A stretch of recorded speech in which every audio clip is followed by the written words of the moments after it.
In several decisions of the Supreme Court, the Office of the Ombudsman was admonished for grave abuse of discretion,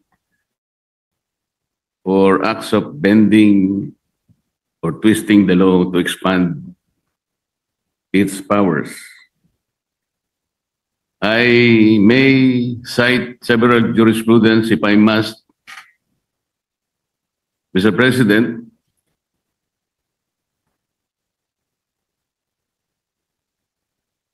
If I will be required. And we all know that the present Ombudsman, Mr. President, publicly flouted this predilection to bend the law. Does he believe that these decisions of the Supreme Court are wrong and he is not bound by these decisions? Mr. President, the new ombudsman intimated to me that his direction is to abide by the Supreme Court decision, and the rule of law is supreme.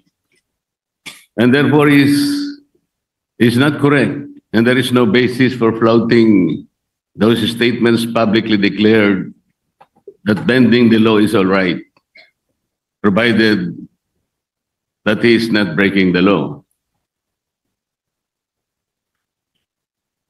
Mr. President, it's a figure of speech, Mr. President.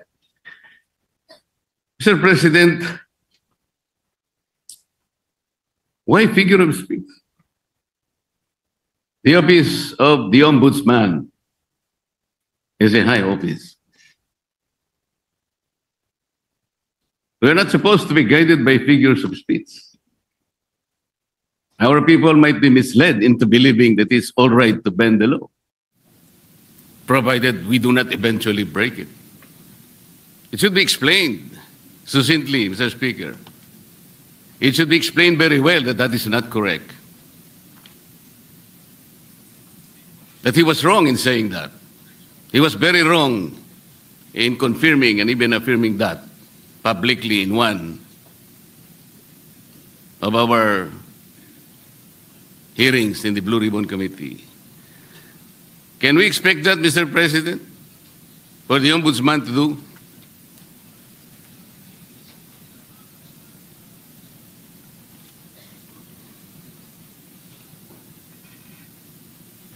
One minute suspension, Mr. President. Session suspended. The current ombudsman right now, he intimated to me that he is very strict in not bending the law. In fact, he also intimated that he will abide by the Supreme Court ruling, as he believes that the rulings are forms part of the law, and the rule of law is supreme, Mr. President. So he abides by those principles, Mr. President, and he will carry that in his tenure as the country's ombudsman, and especially in his quest to hold people to account and to put people in jail, who, especially those who transgressed our laws, Mr. President. So those are the principles that he abides by, and those are the principles he will carry in his duty as our ombudsman, Mr. President. Mr. President, abiding by that principle and acting otherwise is different. You say that you abide by the laws strictly, but you say publicly that you can bend the law. How is that?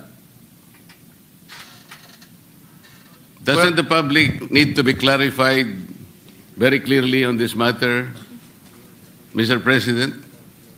Our people might be confused by that statement. That's why I am asking whether he can make a clarification or he can make public apology for saying that, Mr. President.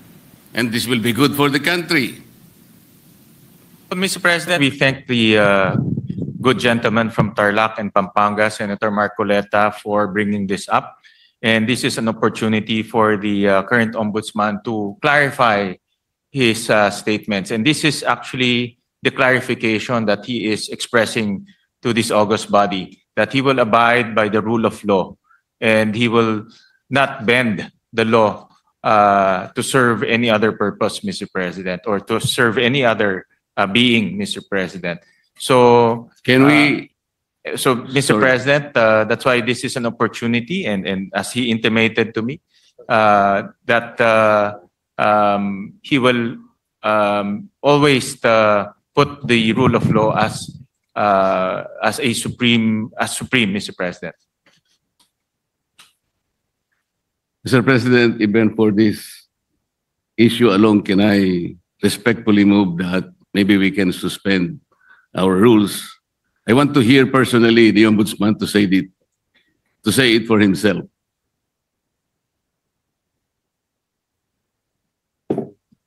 One minute suspension, Mr. President. Session suspended.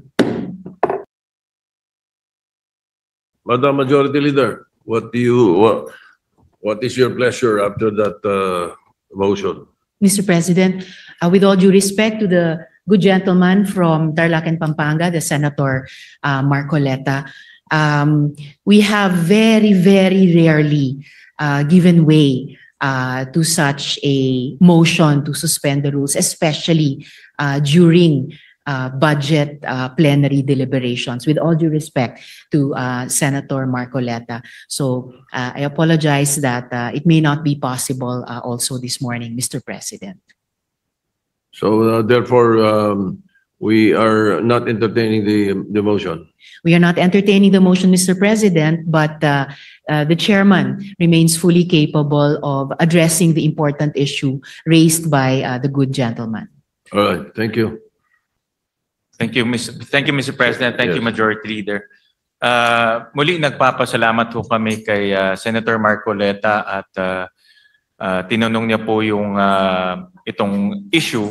Nagbibigay po to ng oportunidad para sa ating bagong ombudsman klaruhin yung kanyang mga nasabi. At wala hong intention to bend the law. No? That's very clear. In fact, ang prinsipyo po ng ating bagong ombudsman is to follow the law and uphold the law.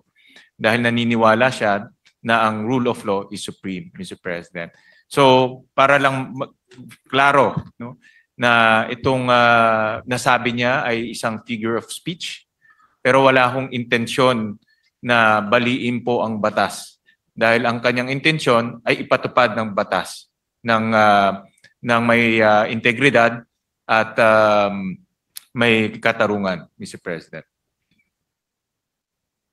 Mr. President, kaya ko lang naman po ipinipilit ang bagay na ito sapagkat I think even the Ombudsman as a lawyer himself believes in the court doctrine of our legal system, dura lex sed lex. Yung sinasabi nating bending the law will be inconsistent totally with this core legal system. Hindi mo po pwedeng kahit na konti. Tatanong ko nga sana to what extent can you bend the law that can still be acceptable? Hindi po pwede yun. Dura lex sed lex. At ako rin po, sumasang-ayon po kay Senator Marcoleta, the good gentleman from Tarlac, Pampanga, na ang batas po ay dapat ho natin ipatupad. At wala ho yan tinitignan. Kaya ho naka-blindfold po si Lady Justice dahil wala ho tinitignan. At yan rin po ang assurance ho ng ating bagong ombudsman dito po sa bulwagang ito at sa lahat po sa sambayang Pilipino na nanonood ho sa atin na ipapatupad niya ho ang batas na may integridad po. Kasi po, Mr. President, nakakabagabag talaga. Sana po figure of speech lang. Pero nagkaroon po kasi ng pagkakataon na hindi figure of speech yun eh. Dahil doon sa isang pagdinig sa Blue Ribbon Committee, nakita naman po nating lahat. When a particular witness applied for witness protection program, and the law is clear, the provisions of law on the requirements on how to apply for a witness under the witness protection program. Nandun po lahat yun eh. the enumerations, the requirements are exclusive. Pero sinabi po ng ating ombudsman, then the Secretary of Justice, pinipilit po merong restitution. I advise him that he cannot do that because restitution does not appear in the law. But Mr. President, he insisted. So doon po nagkakaroon ng problema. While publicly, he declares that he upholds the law to the fullest. Pero in reality, it is not being done. How can you put a requirement which is not in the law? And he said that was his opinion. His opinion will not even matter, Mr. President. Does that opinion will even prevail over the strict provision of law? Yun po yung aking ikinatatakot, ikinababahala, na nami-mislead po yung ating mga mamamayan. Pati ang ating processes po ay nalalagay sa alanganin. That's why this is very important. Na kailangan po masettle natin ang isyong ito. We cannot bend the law.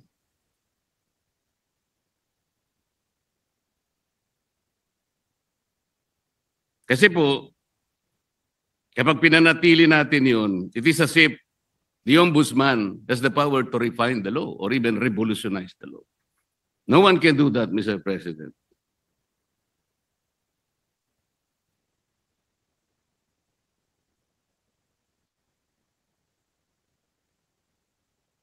Kasi po, tingnan na, ito pa po yung nakakabagabag. Still falls on this very subject, Mr. President.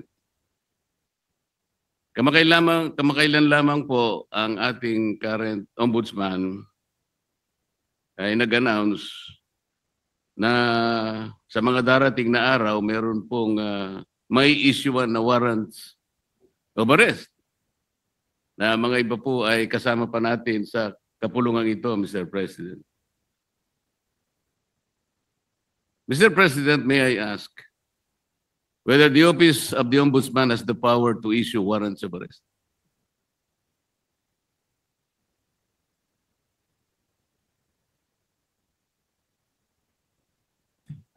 No, Mr. President. Ang trabaho na ho nila, ang pinaka-responsibility ho nila is to ensure accountability, Mr. President. Tama naman po yun at ako'y naniniwala. Pero bakit niya po kaya nasabi yun that on such a particular date, warrants of arrest will be issued? Does he think that he can preempt the Sandigan Bayan or even the RTCs, Mr. President, to issue the warrants?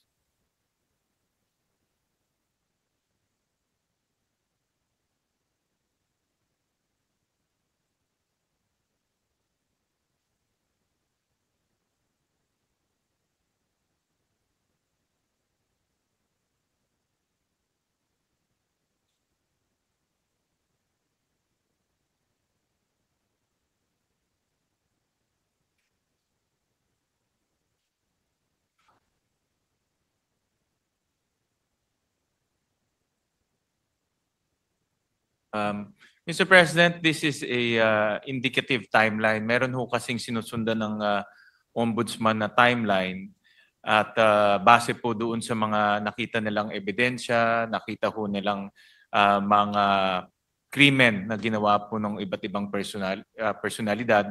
Kaya po ito ay parte lang po ng kanilang timeline. At yun lang naman po yung inexplain ng kasalukuyang ombudsman, Mr. President. Mr. President, the Office of the Ombudsman is following a timeline. So paano po niya nasabi na on December 5th? Ano na yun? Anong date po ba yun? Ito po yung nakakatakot, Mr. President. Paano po natin mapapaniwalaan na sa timeline na sinet ng ombudsman, may palalabas niya yung warrants of arrest? Hindi ba ang ibig sabihin nito, pwede niyang i-preempt ang decision ng Sandigan Bayan or the RTCs because he's following a timeline. And the most intriguing issue here, Mr. President, is that he might be able to influence and preempt the decision of the RTCs and the Sandigan Bayan, just to make the timeline a reality. This is a very dangerous proposition, Mr. President. But Mr. President, hindi naman po, no, dahil alam naman ho natin ang Sandigan ay under the ambit of the judiciary. Iba naman po ito sa trabaho po ng ombudsman. Pero bilang ombudsman, nakikita ko ho na dahil sila po ang magfa-file ng kaso, very optimistic ho sila na yung kanilang ifa-file na kaso meron pong kinahitnatnan at meron pong resulta. So yung resulta na gusto ho nilang mangyari ay mag-issue ho ng warrant of arrest. So, kasi very confident sila na yung kaso ay matibay. At very confident ho sila na yung ebidensya ay matibay. At yun din po ang gusto natin lahat. Ako po, very hopeful rin po ako na yung kanilang kaso at kanilang ebidensya ay matibay dahil ako rin po bilang isang Pilipino, gusto ko rin pong managot yung mga taong dapat managot. Pare-pare po natin gusto mapanagot natin ang may kasalanan, Mr. President. Wala pong debate doon. Hindi po yun ang punto ng pagtatanong na ito, Mr. President. But the ability of the Office of the Ombudsman to predict even the timeline when the warrants of arrest can be issued is something that is troubling, Mr. President. Parang ang mangyayari, ayaw ko mang isipin yun. Ayaw ko rin naman talagang mangyari yun. Somebody can even preempt or influence the time when the RTC or the Sandigan Bayan may eventually issue the warrants of arrest. Sana wala nang ganung klaseng announcement Kasi nakakapagduda kasi, Mr. President. Tingnan po ninyo, when the Sandigan Bayan or the RTCs eventually issues the warrants of arrest, do you think the persons or kung sino man yung involved na yun, that the Office of the Ombudsman wants to be arrested, pwede nilang questionin yung impartiality ng Sandigan Bayan or even the RTCs? Because there was already a timeline announced by the office. This is the thing that is very intriguing, Mr. President. But Mr. President, with all due respect to the esteemed senator from Tarlac and Pampanga, with all due respect po, ito ay isang indicative timeline na tinitignan ho nila. Wala ho silang control sa magiging desisyon ng Sandigan. Wala ho silang control kung ano po magiging takbo sa Sandigan. Pero base po sa kanilang experience at base po sa kanilang pag-ayos ng kaso, lalo na po sa pagtingin po sa ebidensya, ito po yung tinitignan nilang timeline na pwedeng mangyari. Pwede rin ho yan hindi mangyari. No? Pwede rin ho yan iba po ang pupuntahan ng kaso. Pero naglalagay lang ho sila ng timeline para po makita naman ho nila kung ano po ang magiging takbo po ng kaso. At marami hong ganun. Actually, marami, pag nanonood po ako ng mga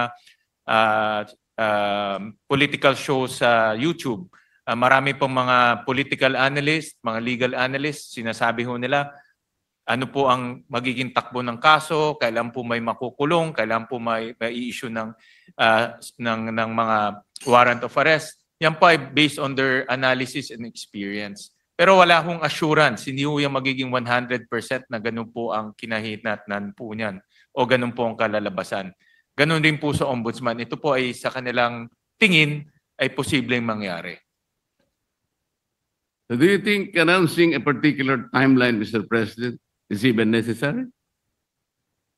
Ito po ay for purpose of information, Mr. President, and para po mabigyan din po ang publiko ng kanilang opinion pagdating po sa magiging takbo po ng kaso. Mr. President, ang sinasabi po ng representasyon na ito, Hindi naman kailangan pang i-announce yun eh. Dahil magkakaroon lang po ng pagdududa ang ating mga mamamayan, lalong-lalo na po yung mga taong gusto nating ipaaresto, sapagkat hindi naman kailangan na mag-announce pa. Kasi kapag sinabi mong meron po kaming timeline, parang sigurado na po kasi ng opisina ng ombudsman na talagang mag-i-issue yung either the Sandigan Bayan or the RTC doon sa panahon na kanyang tinutukoy. Di ba, may isip ninyo, nasa ilalim pala ng impluensya ng ombudsman o ng RTC, ang mga korte, naiimpluensyahan pala ng ombudsman ang mga korte. Ganun po yung magiging maaaring isipin. Maaaring hindi totoong yun ang gustong gawin ng ombudsman.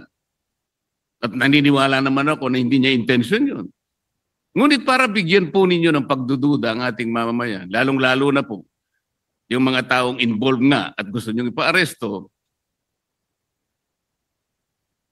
parang hindi kailangan pong mag-announce pa eh. That is the only point, Mr. President.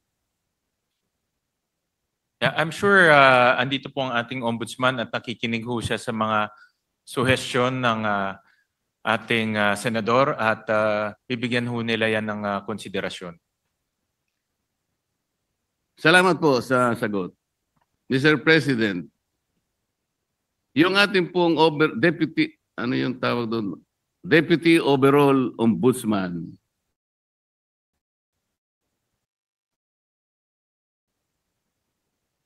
Ay taga Bisaya, Mr. President.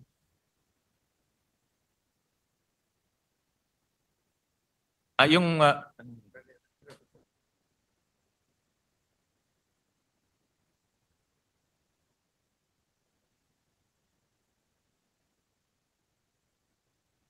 taga Mindanao po yung ating current Deputy Ombudsman.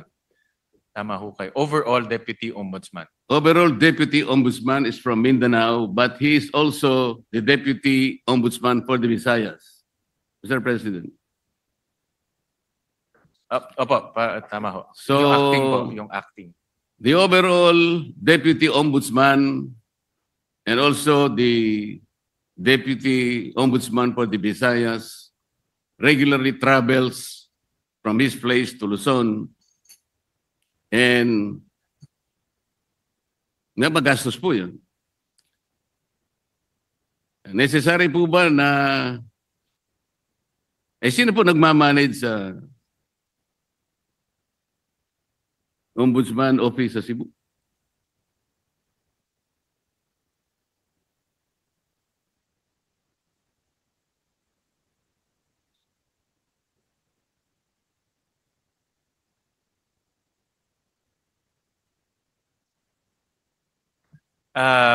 Mr. President, Senator Marcoleta, temporary po na bakante ho yung position na yon. Pero later on ho, ma-field up rin ho yung position. Pero sa ngayon po, dahil bakante ho yun, minomonitor po ng ating ombudsman itong mga opisina ito gamit po ang modernong teknolohiya tulad po ng Zoom, tulad po ng conference calling. So in other words, hands-on po ang ating ombudsman na sinisigurado niya itong mga opisina na ito ay tumatakbo ng maayos. Alin po yung bakante, Mr. President, yung overall Deputy Ombudsman o yung Deputy Ombudsman for Visayas?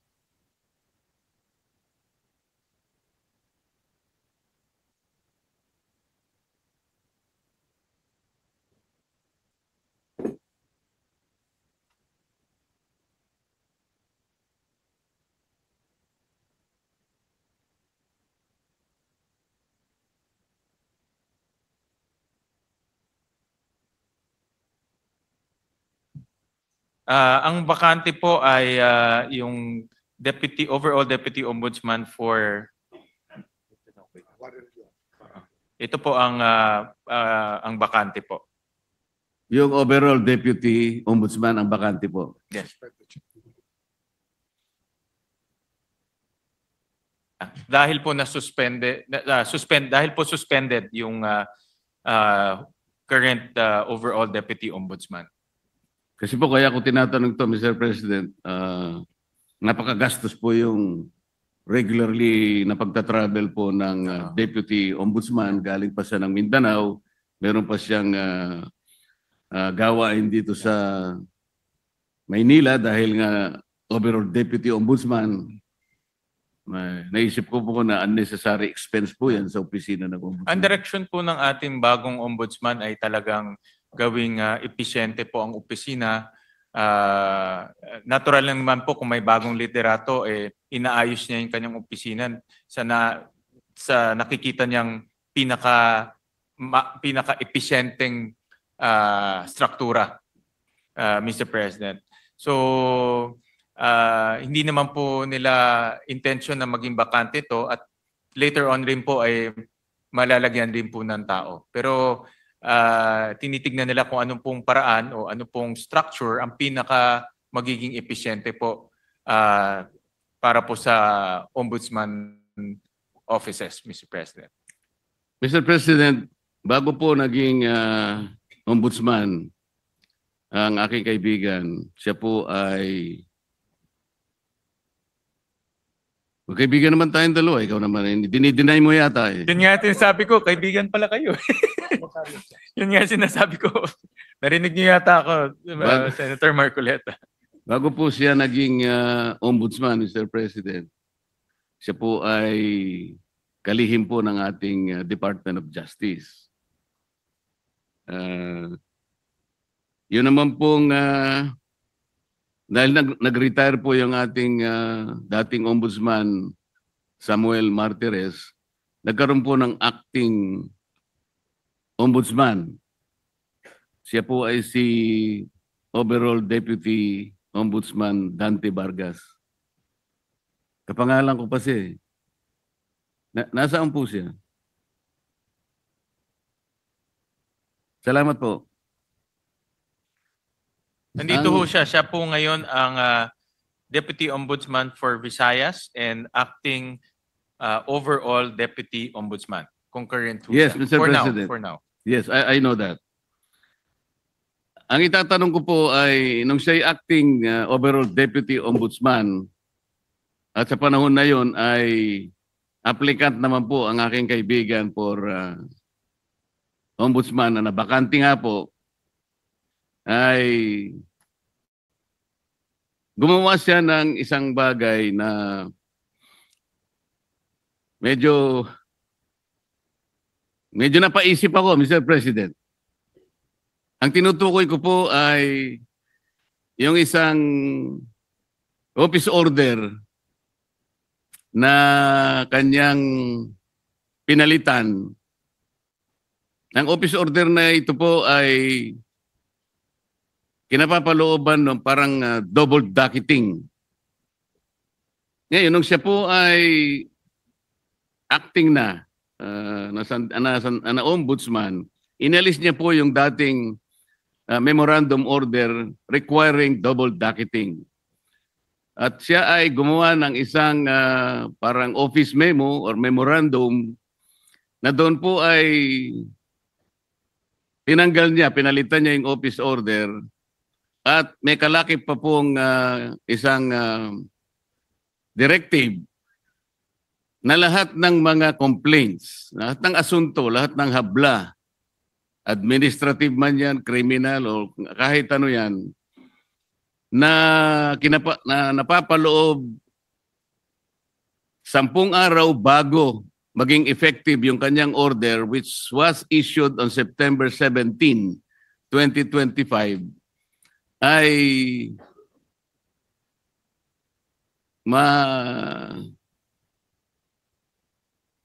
mawawala po yung sa docket. Ibig sabihin, ma-undocket yung mga complaints. 10 araw bago ma-issue yung kanyang memorandum circular or memorandum order. Mr. President, nagkataon po, kung di ako nagkakamali, September 15 yata, ay nag-file ng complaint sa maraming opisyales ng ating pamahalaan Kasama po yata si noon ay dating Secretary of Justice, ang aking kaibigan. Sa Makati, napaloob po siya doon sa 10 araw na siya sinasabi doon sa kanyang directive na mawawala po yung docket. Ang ibig sabihin po noon, Mr. President, pag nawala yung docket number, hindi na siya magiging active case kung hindi siya ay malalagay sa kategoriyaan na mga cases under evaluation. Ibig sabihin, Mr. President, wala pang active case, wala pang kaso. Sapagkat nawala ngang visa yung naunang office order ng dating Ombudsman Samuel Martires. Yun po ang naging daan, Mr. President, kung kaya nakapag-issue ng clearance ang opisina ng Ombudsman. At dahil nga po, mistulang walang kaso laban sa aking kaibigan, nasama siya doon sa shortlist na pagpipilian ng ating Pangulo na susunod na Ombudsman ng ating bansa. Mr. President, wala bang, yung ba pangyayaring yun ay, is there something much to be desired in the entire process, Mr. President? Parang ang nangyari, nakagawa ng gano'n yung overall ombudsman nang hindi naman maliwanag what is the visible public service na pwedeng nakamit ng ating mamamayan doon sa ginawa niyang pagpapalit ng office order. Hindi kaya lang ginawa yon para mapagbigyan ang aplikasyon ng aking kaibigan at makakuha siya ng clearance upang sa ganon eventually he will be included in the shortlist to be submitted to the Office of the President, makasama sa pagpipilian bilang ombudsman. Yun po yung aking gustong malaman, Mr. President.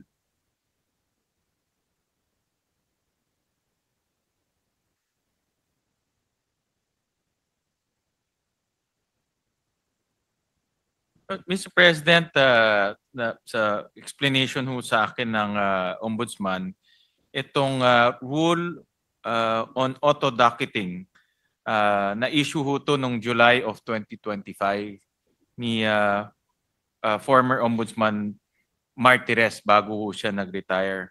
At nakita ho nila na hindi to dumaan sa tamang proseso. It was found not to be properly published. So hindi ho na publish ng maigi. So binalik ho to ni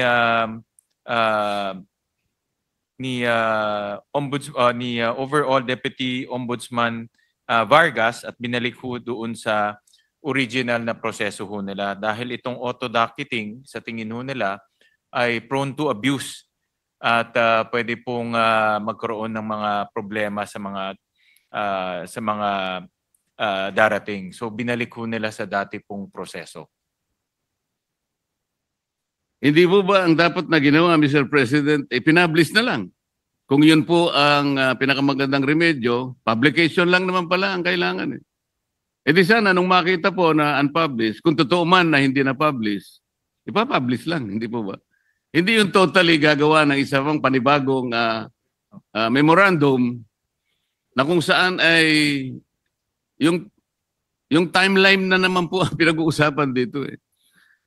Bakit naman 10 araw bago lahat ng complaints na ipinail sa opisina ng Ombudsman within 10 days prior to the issuance of that memorandum ay ma-undocket?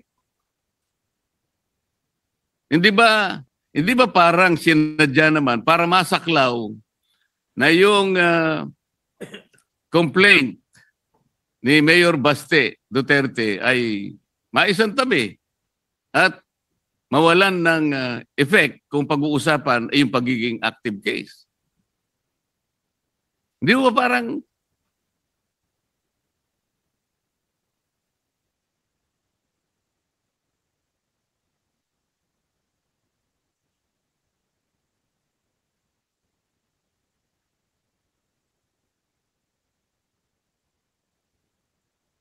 Well, nung naging acting po si overall Deputy Ombudsman, pinag-aralan ho nila mabuti itong auto-docketing at nakita ho nila na prone to abuse ho to dahil pag file mo, docketed na ho kaagad without any analysis.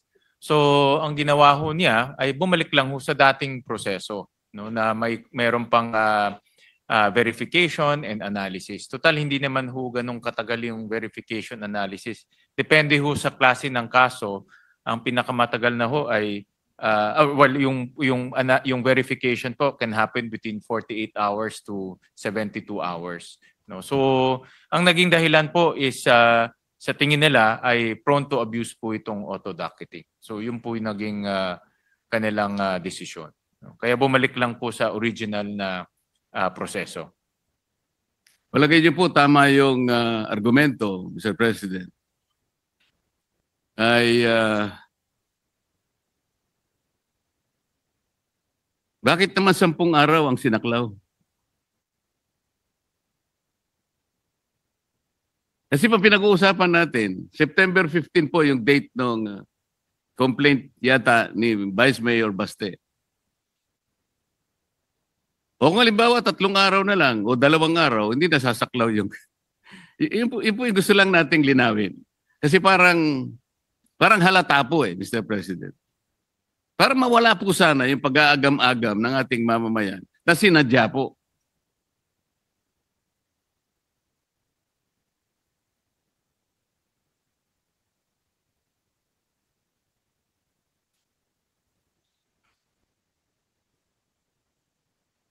But yun po yung naging decision nung acting ombudsman at that time dahil yun na nga sa kanyang pagtingin ay ito po ay baka maabuso dahil nga pag-file niyo ho, diretso docket na ho kaagad at hindi bine-verify kung yung fina-file po tama o hindi. Prone to harassment rin ho dahil nga alam naman ho natin sa politika kung mayroon kang kagalit, pa-file ka lang tapos ibubulgar ho, mayroon ng ombudsman case. No? So, binalik lang po sa dating proseso. Hindi na ho, dahil sa kanilang pag-aanalisa, ito po yung pinaka maayos at hindi po maaabuso na proseso. So, yun lang po ang ginawa ho nung dating ombudsman. Yung acting ombudsman in particular. Sana nga po hindi na abuse ang proseso, pero hindi po malinaw na ganun ang nangyari. Halimbawa, isa pa po, yung complaints po na ipinail sa ombudsman may kinalaman po sa mga opisyalis ng Department of Public Works. Ang date po nun ay September 11. Nasama po sa 10 araw prior to the effectivity of that memorandum circular issued by the overall Deputy Ombudsman. Ngayon, kung di po ako nagkakamali, 15 sa 18 ipinaghabla na opisyal ng DPWH na preventive suspension, na suspindi po base po sa complaint na ipinail. Ngayon, kung susundan po natin ang argumento ninyo, ano po ngayon na magiging basihan ng pagkaka-preventive suspension ng mga yun? Sapagkat wala ng kaso po dahil na-undakit na po So, sa makatwid, meron po kayong sinasabi na maraming isang bagay na makakabuti, pero meron ding nakasama po Hindi po naging consistent dahil nga po sa madalian, hindi ko po malaman kung talagang yun ang pakay talaga ng pagkakapalit ng docketing na ginawa nung dating ombudsman. Maliban pa po rito, nung maandakit po ba yung complaint ni Mayor Baste? Kasi naandakit nga po base sa circular na yun. Na-notify po ba si Mayor Baste doon sa pangyayari? Was he notified?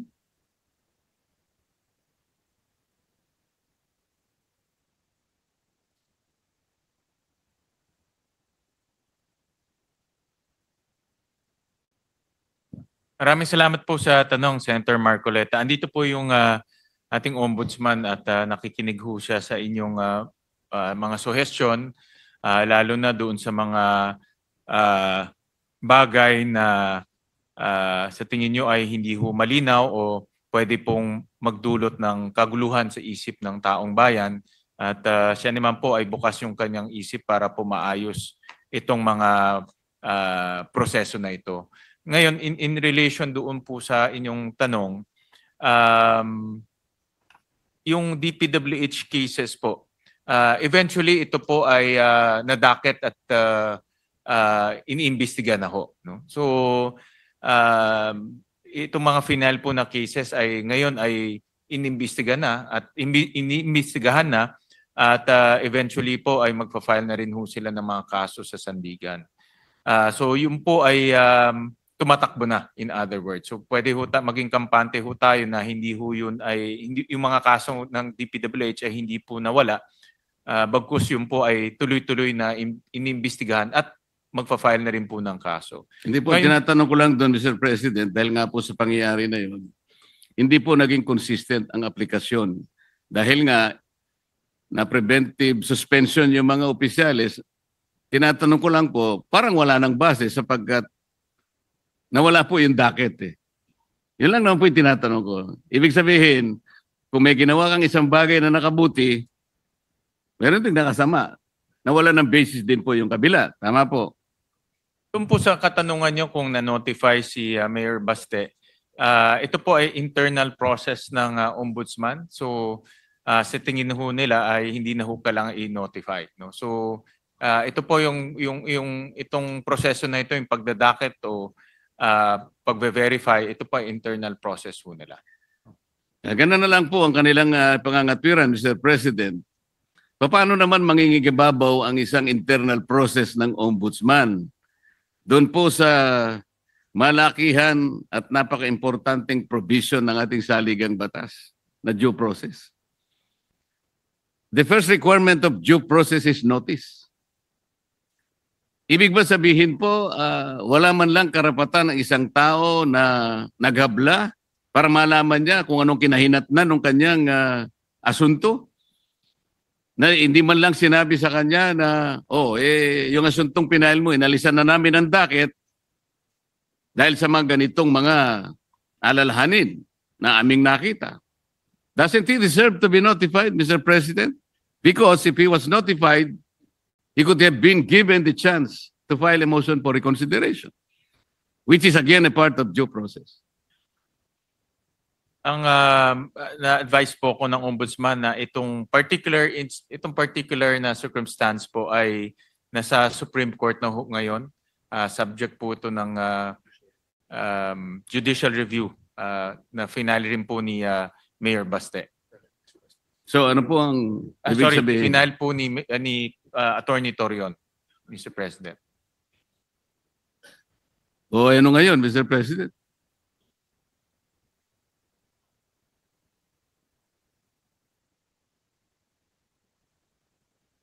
So ito po ay under the judicial review po ng Supreme Court. Oo nga Itong po. circumstances po. Oo nga po, pero hindi nasasagot yung tinatanong ko po. Very simple lang po eh. Yung pangangailangan ng isang taong ma-notify man lang kung ano ang kinahinatnan ng kanyang inihabla. Nung habla niya, isang bagay na karapatan ng bawat isa. Yun po ay isang requirement ng due process. Ma-notify ka lang. Malaman mo lang kung anong nangyari. Dahil po ba, kapag ni-notify nyo siya, that will trigger the filing of a motion for reconsideration. At base po sa rules ng ombudsman, mangangailangan po kayo at least ng 15 days. Para sa ganon, ma-resolve ninyo yung kanyang motion for reconsideration. Hindi nyo kailangan yung 15 days kasi nga, baka hindi maisama sa shortlist ang pangalan ng aking kaibigan. Ito po yung ating sinasabi. Mr. President, sana po lahat ng ginagawa natin ay nasa ilalim ng transparency. Ito pong pinakamabuting magagawa natin sa ating bansa, lalo na ngayon na maraming tao po ang nalulungkot, baka hindi lang nalulungkot, nagagalit sa mga nangyayari. Kung hindi po tayo transparent, wala tayong kakayahan na sabihin sa kanila, ilantad, buksan sa kanila ang kaganapan ng nangyayari. We're just merely paying lip service to a very important provision of our Constitution that public office is a public trust. Maraming salamat po sa panahon, Mr. President. At sa panahon ng ating sponsor, panahon po ng Ombudsman na binigay sa akin. Salamat po. Maraming salamat po, Senator Marcoleta. At ulitin ko lang po, nandito po ang mga kawani ng Ombudsman at nakikinig ho sila sa inyong mga suhestyon, sa inyong mga mungkahi. At rest assured po na ito ay siseryosohin ho nila. Maraming salamat po, Senator Majority Leader. Marcoleta. Yes,